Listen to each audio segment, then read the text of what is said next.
Assalamualaikum warahmatullahi wabarakatuh.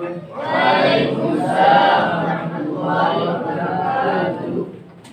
Apa kabar semuanya? Alhamdulillah.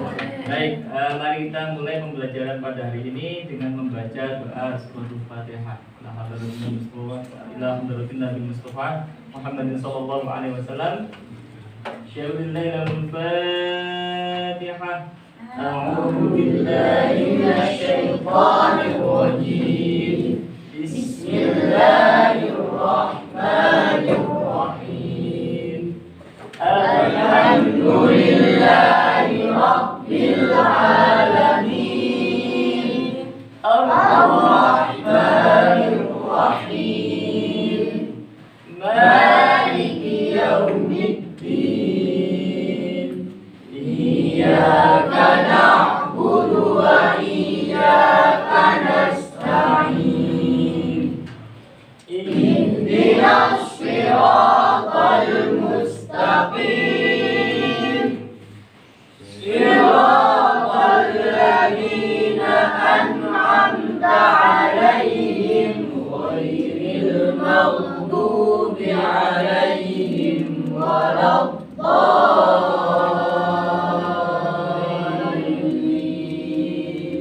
Rabbighfirli wa liwalidayya wa lil mu'minina amin.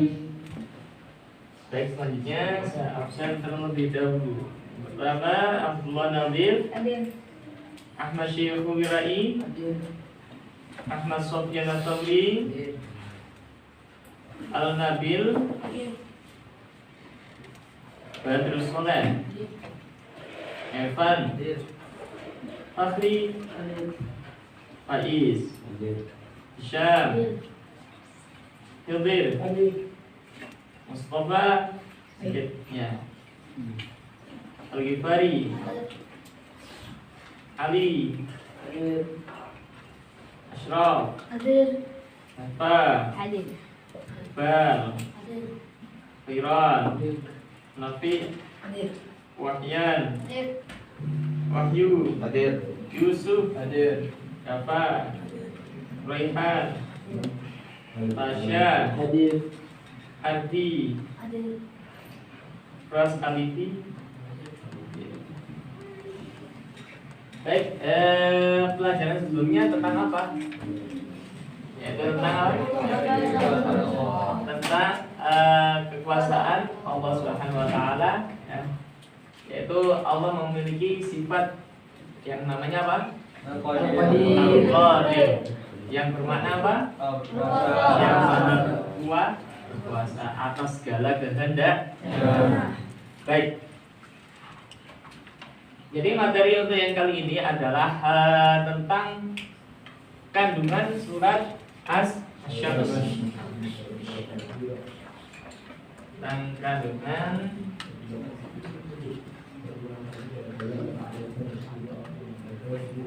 surat Asy-Syams. Ayat berapa? 1 sampai 10. Baik. Nah, sebelum kita beranjak untuk penjelasan lebih lanjut, mari kita membaca surat Asy-Syams terlebih dahulu. Saya pimpin, ya.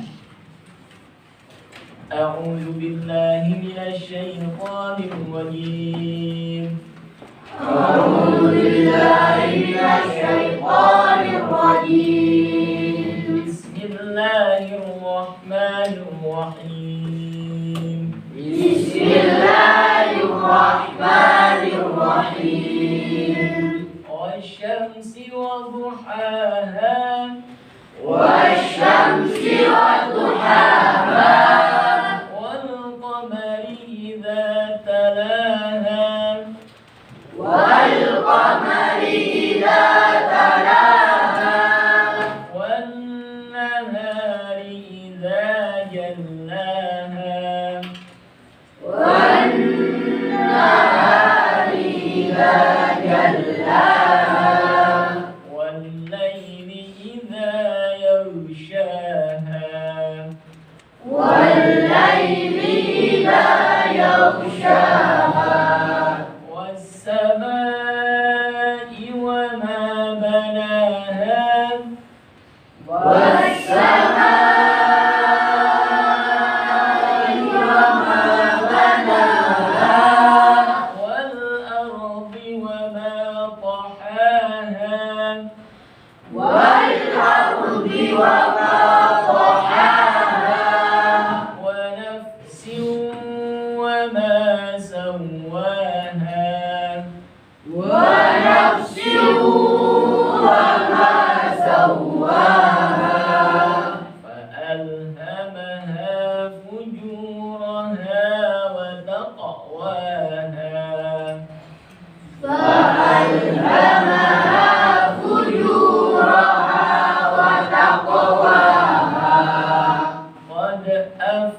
setelah kita lihat artinya ya, saya minta untuk diterjemahkan ayat pertama secara bersama-sama. Wasyamsi wa duhaha artinya apa?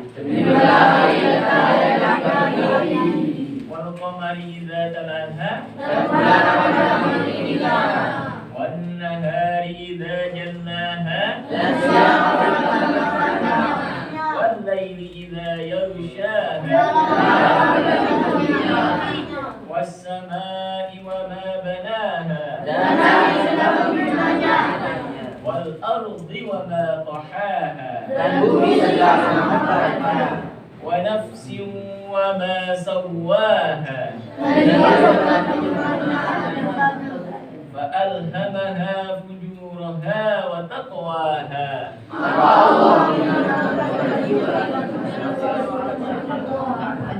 qad aflaha man zakkaha wa qad khaba man dassaha.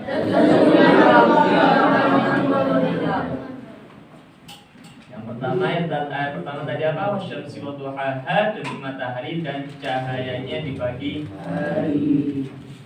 Wa duhaha itu berarti seluruh siang hari, bukan hanya pagi hari. Imam Ibnu Jarir mengatakan bahwa yang benar ialah bila dikatakan bahwa Allah bersumpah dengan menyebut matahari dan siang hari karena sinar matahari yang terang terdapat di siang hari. Kemudian Al-Aufi telah meriwayatkan dari Imam Ibnu Abbas sehubungan dengan makna firman-Nya wal qamari idza talaha, yakni yang bermakna dan bulan apabila mengiringinya. Itu maksud kalimat dan bulan apabila mengiringinya adalah mengiringi siang hari.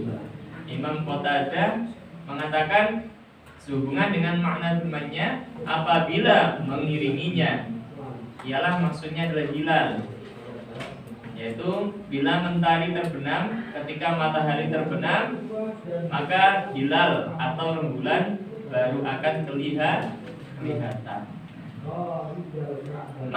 Imam Malik telah meriwayatkan dari Imam Zaid bin Aslam bahwa makna yang dimaksud ialah apabila bulan mengiringi matahari di malam Lailatul Qadar.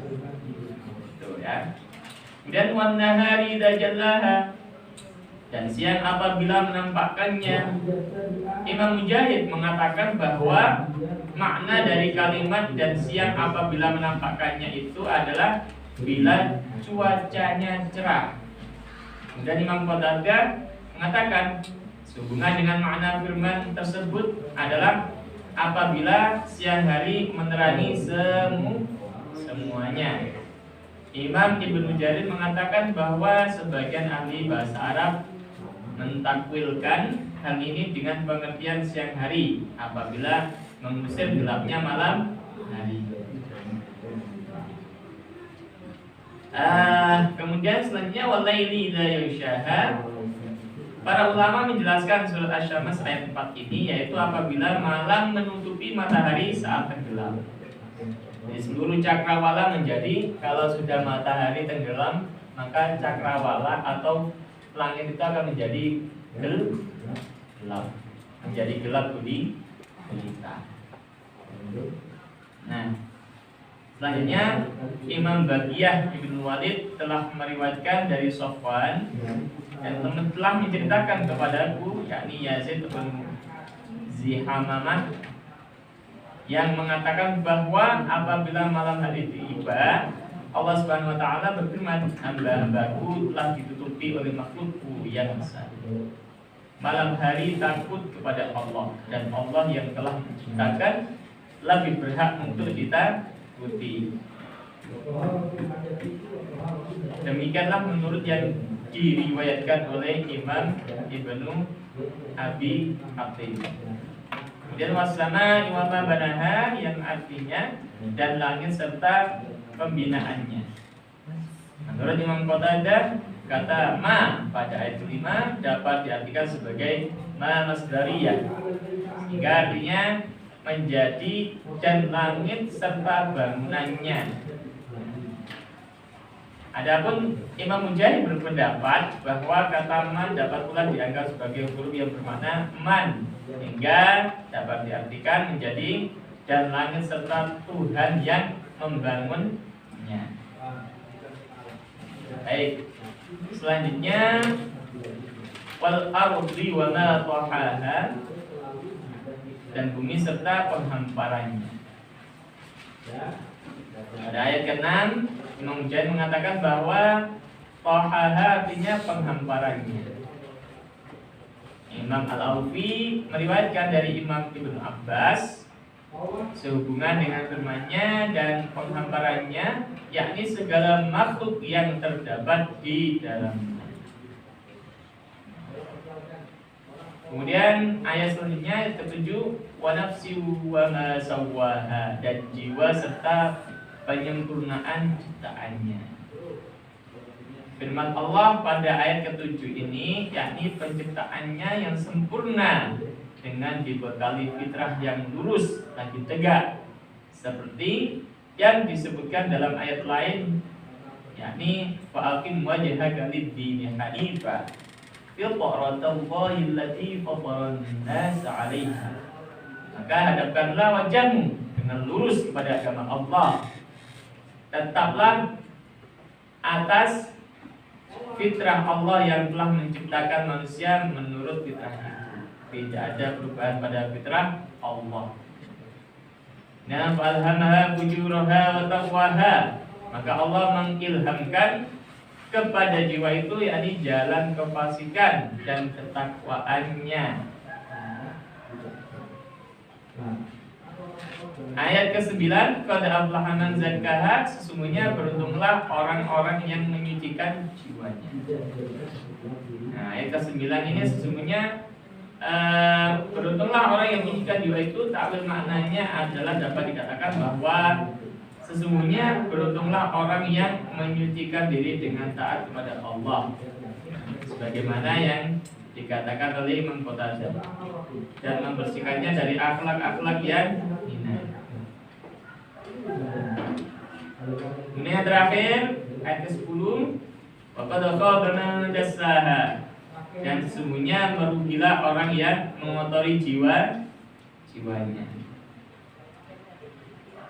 Adapun firman yang ke-10 ini pada surah Asy-Syams, ya, dan sesungguhnya merugilah orang yang mengotorinya, yakni membenamkan, mengubur dan menghinakannya dengan tidak mengikuti jalan petunjuk, hingga terjerumus dalam perbuatan-perbuatan maksiat dan meninggalkan ketaatan kepada Allah Subhanahu wa taala. Jadi pada intinya itu surat Asy-Syams menjelaskan tentang apa? Kekuasaan Allah Subhanahu wa taala. Itu berkaitan dengan apa? Tentang alam semesta. Mulai dari awal surat tadi itu ya, wasyamsi wadduha, demi matahari dan apa? Pada pagi dan cahaya pada pagi hari. Dan selanjutnya itu tentang apa? Tentang apa tadi itu? Tentang berkaitan dengan alam semesta, matahari, hilal, bulan, itu kan alam semesta, ya kan? Baik, jadi Allah Subhanahu wa taala itu memiliki hak mutlak melakukan segala sesuatu sesuai kehendaknya. Karena Allah memiliki sifat apa tadi itu? Al-Qadir. Allah Subhanahu wa taala berkuasa menciptakan matahari bercahaya di pagi hari. Setelah matahari itu tenggelam, maka digantikan dengan bulan untuk menyinari pada malam hari. Langit yang menjulang tinggi dan bumi yang terhampar begitu luasnya menjadi tempat makhluk hidup.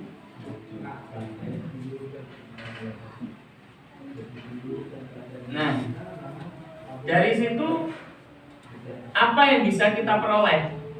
Apa yang bisa diperoleh dari apa penjelasan tadi itu mulai dari matahari, ya matahari, kemudian bulan. Matahari itu yang memberi apa? Matahari itu yang menyinari semesta pada pagi hari. Kemudian rembulan yang menyinari pada malam hari. Nah, kemudian itu pergantian siang dan malam yang begitu teraturnya. Siapakah yang menciptakan demikian? Siapakah yang mengatur demikian? Yaitu tidak lain dan tidak bukan adalah Allah Subhanahu wa ta'ala. Ya, Allah yang mengatur matahari terbit, kemudian menyinari pada pagi hari. Ketika matahari tenggelam, maka digantikan oleh rembulan yang menyinari pada malam hari. Kira-kira manusia bisa nggak seperti itu? Mengatur sedemikian rupa seperti itu? Menciptakan alam semesta yang begitu luasnya, sehingga manusia sendiri itu sampai sekarang itu belum tahu batasnya alam semesta sampai mana, belum tahu. Sehingga kan manusia itu karena dikasih akal, ya, mereka terus mempelajari, ya, sampai mengirimkan orang ke luar angkasa, ya, meneliti bulan, sampai sudah ada yang pernah sampai ke bulan, ya, kemudian ke planet-planet yang lainnya. Ternyata planet itu sangat luas sekali kalau dibandingkan ya. Kalau dibanding bumi, ketika dibandingkan dengan planet yang lain, itu bumi tidak ada apa-apanya, gitu ya. Apalagi dibandingkan dengan planet Jupiter, ya. Planet Jupiter itu planet yang paling besar di tata surya kita, ya kan. Itu bumi kalau dibandingkan dengan planet Jupiter, ya tidak ada apa-apanya. Nah, kalau kita kan pernah lihat video mungkin ya, kalau sampean pernah searching atau lihat video di YouTube, itu ketika kita berada di tengah-tengah lapangan gitu ya, kalau begini kan masih kelihatan tampak besar gitu ya. Ketika sudah semakin tinggi, maka kita kelihatan akan semakin kecil, ya kan? Semakin tinggi kita akan kelihatan seperti titik, ya kan? Semakin tinggi lagi kita tidak terlihat, ya kan? Seperti itu. Maka sebagai seorang hamba yang bersifat lemah, kita ini kan sifatnya lemah, maka tidak layak jika kita itu bersifat sombong. Yang layak bersifat sombong hanya satu, siapa? Allah Subhanahu wa ta'ala. Maka tidak layak bagi kita yang notabene sebagai seorang hamba itu berperilaku sombong. Apa yang kita miliki ini semuanya hanya titipan Allah Subhanahu wa ta'ala. Maka ketika kita mendapatkan nikmat, ya kita harus bersyukur. Tidak boleh sombong. Dikasih kecerdasan lebih misalkan, itu ya harus digunakan dengan baik. Tidak boleh dibuat untuk ngakali orang lain. Begitu ya? Oke. Sekarang banyak ya. Misalkan orang yang korupsi itu orangnya itu bodoh-bodoh apa pintar-pintar? Pintar.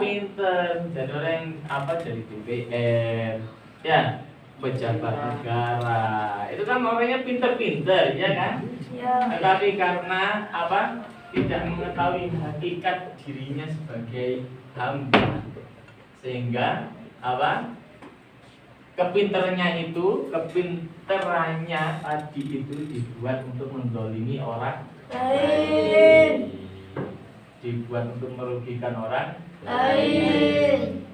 Maka hal itu tidak menjadikan dirinya semakin dekat kepada Allah, tapi semakin jauh. Nauzubillah min dzalik. Jadi pada kesimpulannya bahwasanya berdasarkan surat Asy-Syams ayat 1 sampai dengan 10, ya, itu dapat diketahui bukti-bukti kekuasaan Allah, yakni yang pertama Allah Subhanahu wa ta'ala menciptakan matahari dan bulan. Matahari dan bulan itu siapa yang menciptakan? Allah. Yang kedua, Allah Subhanahu wa ta'ala menciptakan siang dan malam. Pergantian siang dan malam itu adalah yang mengatur siapa? Allah. Kemudian yang ketiga, Allah Subhanahu wa taala menciptakan langit beserta planet-planet lainnya yang senantiasa tunduk dan patuh pada aturannya. Coba kita bayangkan. Kira-kira yang orbit planet itu yang mengitari mengitari matahari itu kan, masa manusia ada yang bisa mengatur? Padahal manusia kan kecil, masa bisa mengatur yang sedemikian rupa itu, planet-planet itu mengitari matahari. Kemudian galaksi-galaksi deh, ada galaksi Andromeda, ada galaksi apa lagi? Ada yang ingat? Bima Sakti. Nah, kita ini kan ada di galaksi Bima Sakti ya. Jadi seperti itu. Itu semuanya tertata sedemikian rupa, bisa teratur, nggak saling tabrakan ya. Bumi, Venus, Merkurius, kemudian apalagi Jupiter, Saturnus dan lain sebagainya. Itu berjalan pada lintasannya sendiri-sendiri ya, tidak sampai bertabrakan ya. Pasti ada yang ngatur, nggak mungkin, karena sesuatu yang beraturan pasti ada yang mengatur. Kayak gambut tertata begini kan ada yang ngatur ya kan. Pasti yang semua yang ada di alam semesta ini kan beraturan sekali ya. Siapa lagi ya kalau yang tidak mengatur itu siapa yang mengatur kecuali tidak ada yang mengatur kecuali siapa? Allah, begitu ya. Kemudian selanjutnya, yakni Allah Subhanahu wa taala menciptakan bumi beserta makhluk-makhluk di dalamnya. Jadi kan manusia, tumbuh-tumbuhan, hewan, kemudian benda-benda yang lainnya yang ada di alam semesta ini ya semuanya pasti ciptaan Allah. Kemudian diciptakannya manusia dalam keadaan fitrah. Fitrah itu apa? Fitrah itu apa? Fitrah itu masih bersih. Ibarat papan ini, itu masih belum kotor. Nah, itu namanya fitrah. Masih suci, masih bersih. Kalau ini kan sudah kotor ya, berarti sudah tidak fitrah lagi. Jadi manusia itu kan dia dilahirkan ketika procot dari rahim ibunya, maka bayi itu adalah lahir dalam keadaan fitrah. Artinya belum ada dosa sama sekali. Ya, ibarat kertas itu masih putih, masih bersih. Nah, itu maksudnya fitrah. Jelas? Jelas. Nah, kemudian Allah Subhanahu wa taala mengilhamkan pada jiwa manusia kefasikan dan ketakwaan gitu. Jadi ya beruntunglah hamba yang diilhami atau diberikan ilham oleh Allah untuk ketakwaan. Kita berlindung kepada Allah Subhanahu wa taala dari yang namanya kefasikan ya. Kemudian yang terakhir, Allah Subhanahu wa taala berkuasa mutlak atas segala yang terjadi di langit dan bumi.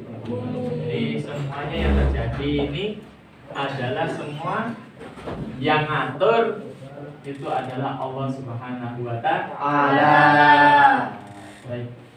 Itulah ya, jadi surat Asy-Syams itu ya menceritakan tentang alam semesta.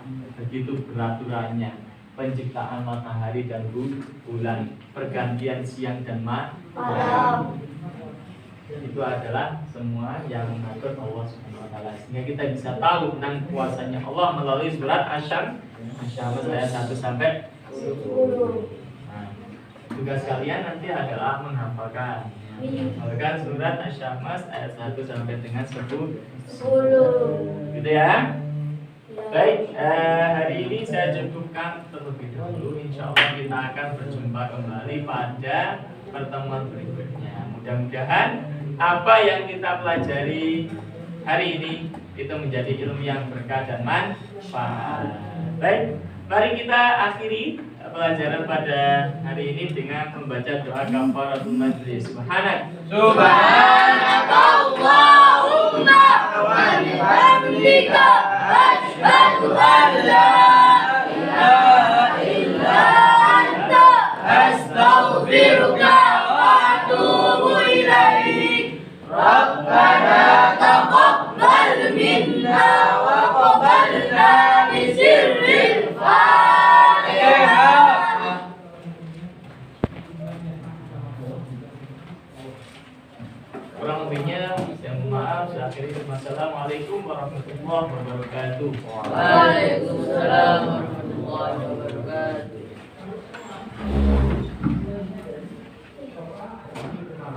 Baik.